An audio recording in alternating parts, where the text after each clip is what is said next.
Don't watch this video at night. This is your warning, okay? Because I got this email for Spooky Scary Story Time, and the subject line said, "It watched me at night." And it was from a guy named Lysander, and he said that he and his girlfriend were spending the night at one of their friends' houses when they were about 21. The friend's name was Ariana, and she decided she was going to have a big, sleepover for some of her college friends at her parents' house. They had a nice house, but they were also devout Christians.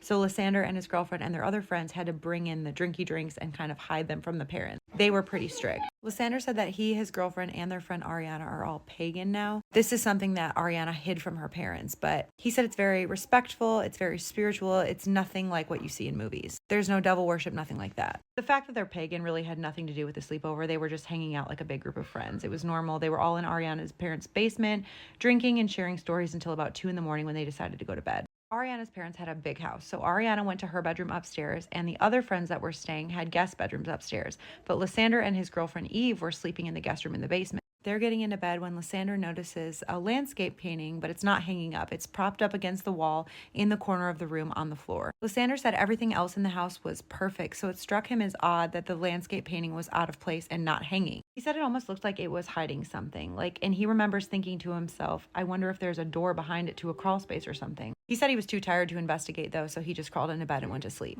And after he fell asleep is when things got eerie. He immediately had a dream of long, shadowy hands reaching out from behind the painting. The hands pushed the painting aside, and a dark, shadowy figure crawled out from a door behind the painting and crouched at the foot of the bed, looming over Eve and Lysander as they slept. It sat like a gargoyle and looked like shadows made manifest, and all that stood out was its glowing red eyes. It was entirely dark, but strangely enough, Lysander didn't feel threatened by it. It felt instead like the creature was curious. But he dreamed of nothing else, and the creature sat there and watched them all night long. Lysander woke up before Eve, and he just felt unsettled by the dream. The painting was still there, so he went over to it and moved it, and felt his stomach drop when he noticed there was actually a door behind it to a crawl space. Lysander didn't say anything to Eve or Ariana about it. He didn't want to be weird, so he waited.